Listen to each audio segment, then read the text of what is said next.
The fireside chat. I'm going to open some of this up to you guys if you've got any questions for our lovely panel here. I'm going to kick off.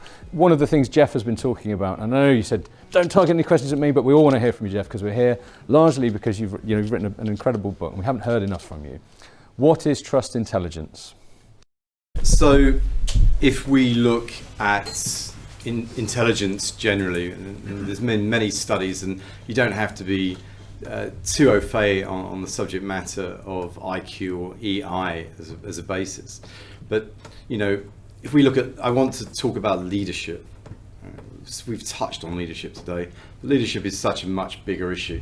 I mean, it doesn't matter what study you pick up. Whether you pick up McKinsey, KPMG, I should say Deloitte really, shouldn't I? And we look at these studies, there's a flaw in leadership. And the flaw is a statistic which doesn't actually change in terms of percentage numbers. And that average is about 84% of global leaders in small, medium enterprise and large enterprise businesses believe that their leadership cannot change their current roles.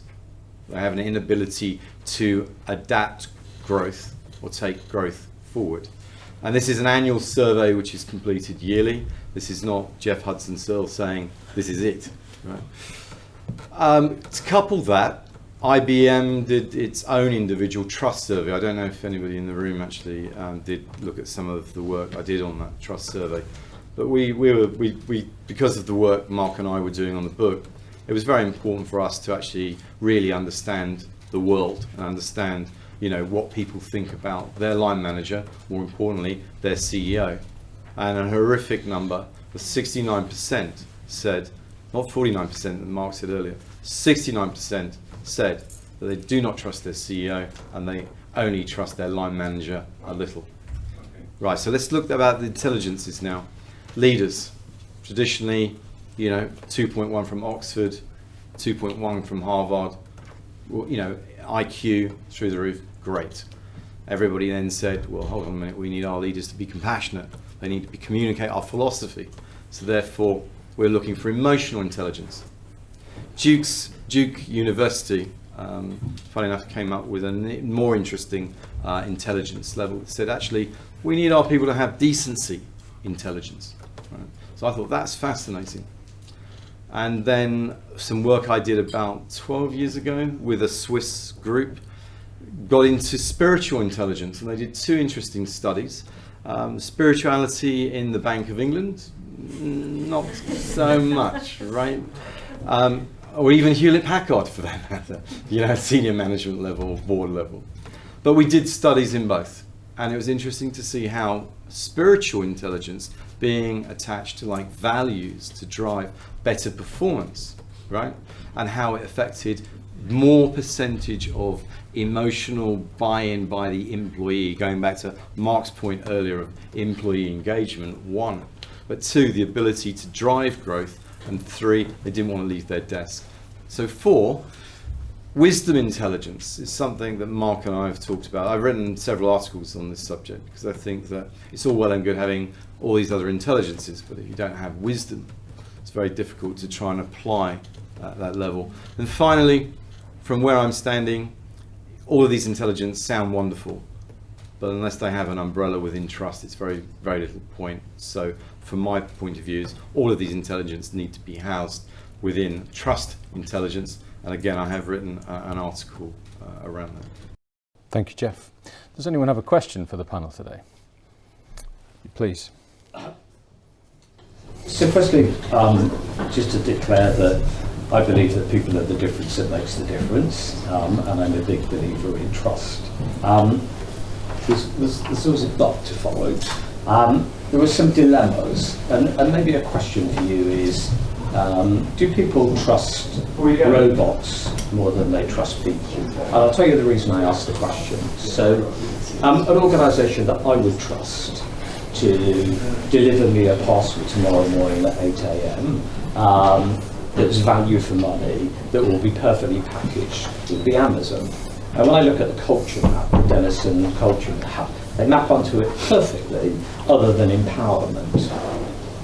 And they're hugely successful So they contribute to global employment, they contribute to many suppliers of goods, they contribute to stakeholders.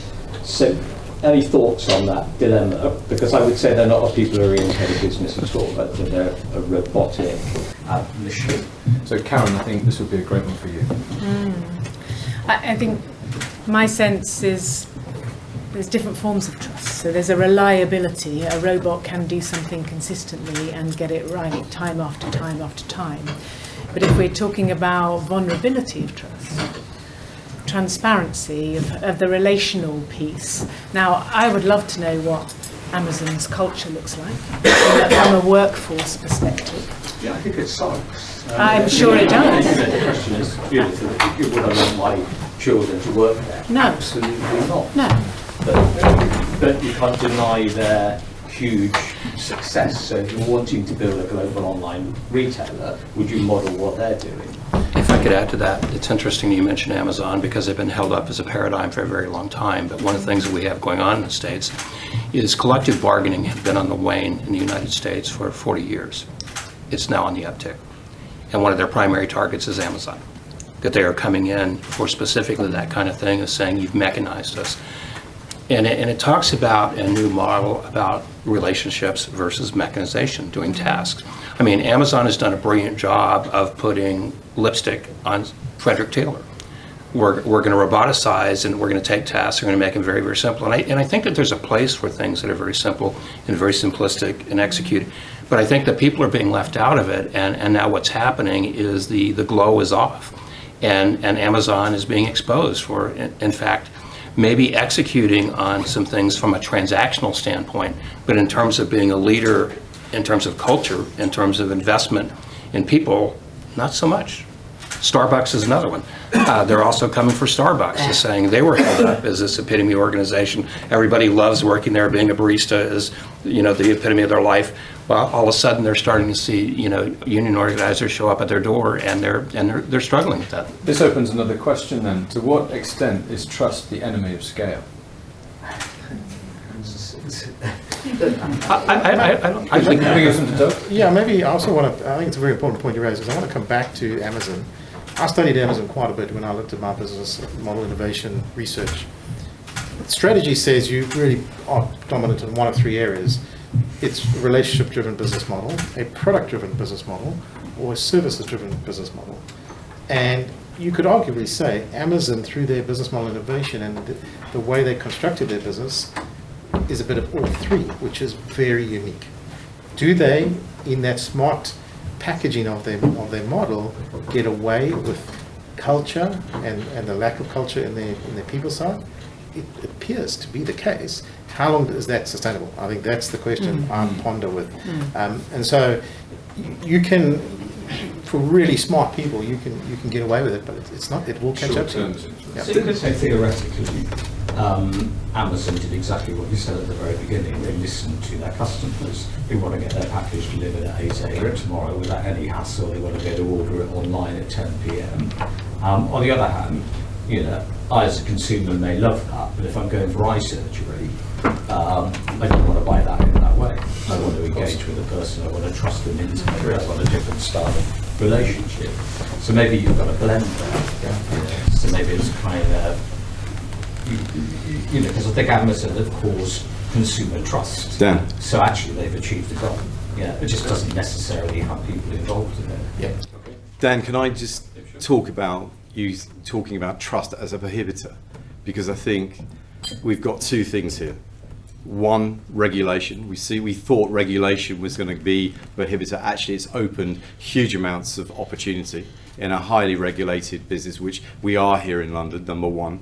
Number two, would you say it's a prohibitor if you actually look at misplaced trust and the desire states of organisations that are failing as a direct result of not addressing the trust and cultural issues against companies that have got a growth mindset in driving trust forward with higher buy-in of employee engagement and higher levels of performance as a direct result of making the right steps? So I know I didn't want to... Didn't want to say anything, but... yeah. Okay, let's take another question from the floor. Anyone? Hello, yes, you, sir. To what extent do you think trust can solve the productivity issue that we have in this country? I know that's a broad question. When you say the productivity problem, what are you citing? Well, there's a lot of talk in the press now, just generally, that we have a productivity issue in this country, and that's highlighted by the increasing interest rate environment that we're in, and the levels of inflation we've got as well. You know, it's a problem I think personally is driven by lack of investment. So surely it would, you would imagine, encourage more investment. Okay, let's take this one to Mark. Yeah, I would say absolutely it can affect it. If you take a look at some of the numbers I was talking about that were U.S. numbers about presenteeism and things like that, you can throw capital at that, okay? But if people are mailing it in and they're showing up, giving 50% of the effort, and they're holding on to their true capability, you can't throw enough money at it to fix that. And that has always been the solution. Or the solution previously is we used industrial colonization. We just moved offshore. Yeah. We couldn't exploit our own people anymore, so we found a small undeveloped country to exploit until we ran out of small undeveloped countries to exploit, and now we're actually having to get down to the basics.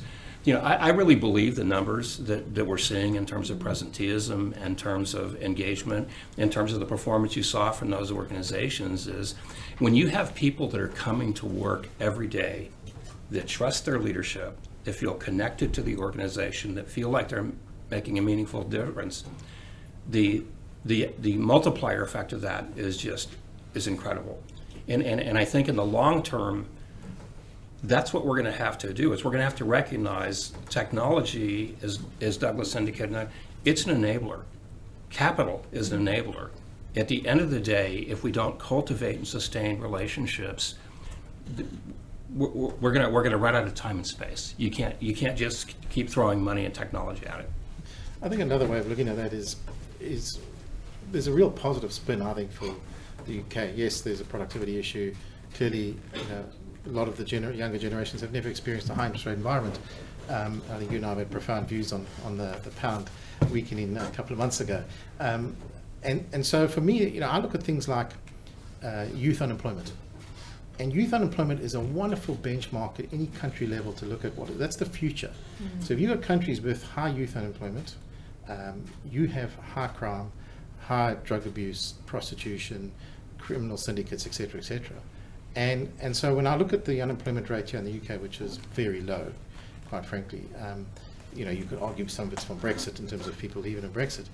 The opportunity that's here for big business and for government to collaborate through the right policies, through the right investment frameworks, is a massive launch pad to take the UK into another realm. Mm-hmm. And that's the art of the possibilities versus, seeing the glass half full versus half empty. Unless you've been in those countries and you've lived in those countries, you don't realize the privilege of living in this country is phenomenal. I take the NHS, for example. We've all got our gripes about it, but it is a fundamentally awesome institution. Mm. And so I think it's with that trust, what is the art of doing even greater things for the communities we operate in? It's not just for ourselves, it's for the communities we operate in. Here's a question for you, Luke. So if you take this from the flip side, from the leadership side, sometimes leaders have to make incredibly difficult decisions. So for example, in banking, many of the banks want to move to newer architectures and move away from legacy environments, which are extremely costly and difficult to run. But to actually do that requires a number of things. One is to take a risk, an extremely big risk that you won't land into a sort of TSB situation where the bank goes down. But secondly, with more regulation coming through and the regulator being more observant of what happens, past someone's tenure as a decision maker, there is obviously, leaders can be tempted to not make decisions and kick them down the line, and actually not make those decisions that do inspire trust. So I guess my question is, to what extent is a tenure too short? And secondly, is regulation putting too much pressure on those tenures to actually make good long-term decisions? Well, I think, yes, I think really that the watchword is to be constantly updating and being observant of your own compliance, really. and to to make decisions, obviously not just for the short term for your tenure, but also you need to build in some future proofing to that. I mean, when it comes to certainly GDPR and UK GDPR, one of the key concepts that was brought in, I think it was originally came from Canada actually, was data protection by default and by design. So the idea is that you bake into your systems or your new projects and technologies right from the outset, the idea of technologies which can help sustain your data protection and cyber security, and these things. So something that you would actually embed, I think, at the outset, and then probably need to exist for some time. But there are also things that you need to periodically review as well, because the state of the art, the demands of GDPR, say, around cybersecurity are that it should always be proportionate, it should always be tied to the state of the art. What is the state of the art? It might change. So if you make a decision just for your tenure, and then things change beyond that, then you're actually going to be falling foul of that kind of principle, falling foul of data security, etc., data protection by design and by default. And so I'd say, yes, it's decisions you've got to make sort of long-term, short-term, medium-term, constantly making these decisions to constantly keep you updated, to engender that trust. Can we just have a show of hands? How many people think CEO tenures are too short to inspire trust in the long term? Hands up. How many people think it doesn't matter? And how many people think they are just fine as it is? There's a lot of no-shows, so I'm really interested to find out what people think about that one. Good. Between that says maybe there's two CEOs. Maybe there's a CEO that runs the core business, and there's a CEO that grows future businesses. And we've seen that in Asia, where we've seen this new structure come out. I've got a fundamental belief, and it comes back to the golden thread of the conversation today. We talk about 3 horizons of growth: grow the current, transform the current, and innovate brand new. 90% of the market is about growing the existing. Our incentive structures for executives and the boards are growing 12-month bonus cycles. And you've got to fundamentally break it. So you've got to be brave to break it. But I think there's opportunities to think differently around organizational design. Dan, Joe Norburn had a question. Joe. First off, really great afternoon, so thank you very much. It's a really good topic of conversation. Let me touch much on politics. So, my first question, I guess, is trust in politicians forever broken? And if not, hopefully the answer is no. What would you practically be recommending to Rishi Sunak, our Prime Minister of the Week, to try and recover some of the trust that I think is fundamentally good? What would be the very practical things that you advocate? I know from the United States, which is an absolute dumpster fire right now, in terms of politics, one of the biggest problems we have is money. If you take a look at the cost of running for office and being in office, it's become a profession. Karen and I were talking about the fact is once upon a time when the Founding Fathers created the government model in the United States, the idea is there was no such thing as a politician. You were a citizen legislator. You attended to the business estate and then you went back and you did your business. It wasn't meant to become a job where it became self-sustaining. And I think that one of the things that's happened there is it's become a profession. And it's become a profession. It's becoming increasingly more and more expensive. I'll give you a personal example. I ran for a silly little office locally in my community that paid the outstanding compensation of $26,000 a year, representing 18,000 people. Between my opponent and I, we spent $750,000, okay, on that election. That's ridiculous. But I think that's a big part of it. Is how do we bring some accountability and some leadership back into there? I think that. If you talk about, I think that the Edelman Index talks about that. Of the 4 quadrants that they're looking at to improve trust, government was number 3. It was just ahead of media. And so I think the big thing is we have to create a space where people who are really willing to earn the trust of their constituents and take those risks and be willing to be sent home. And take those challenges. But I think a big part of it is you got to take the money out of it, because where it's become an auction, frankly. We elected a person in 2016 that is still repugnant to me. How that disaster ever happened, okay? And a big part of that was because of money. He's a legend in his own mind, okay? He was able to finance his campaign, And he was actually able to do an incredible job of using trust as a weapon. Is what he did is said, I'm like you, these other people are not like you. And he was able to get funding and things behind that. And that's a big one, is to actually bring some integrity back. But I think if we bring integrity back to the business world, because that's really where the economy stabilizes, I think the government will have no alternative but to comply, because citizens simply won't tolerate behavior from their politicians. That's my personal opinion. I'd just add one quick comment to that. You've got some very good points there.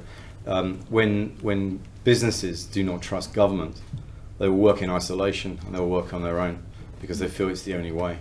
We haven't really had government intervention into policy reform and to make a real big difference.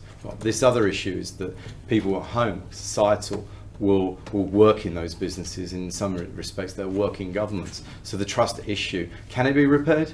Yes. Is it going to take time? Yes. I've talked in the video about a trust currency, right? And that's the great analogy, because it's, when you provide integrity, respect, and trust, you get credit. But when you mistrust, you're taking a big withdrawal. And I think we've got to start getting basic principles back into our societal to make any kind of difference. It's a very big issue to address, but if we can start in the small way, okay, we can start to build a movement where within each other we can create those ecosystems. We can create collaboration, right? We can create international collaboration. Okay, we have to start somewhere. Geoff, I think we're probably out of time. But before we do end, I wanted to ask one question of the panel. In one sentence, what would you say is the most important thing to establish better trust between people, either in business or with each other? Doug, you're up first. One word, I don't need one sentence. Ubuntu. Very good. Connected to each other. Okay. Simple. Karen. Can I have 2 words? Sure. Vulnerability and openness. Stakeholdership.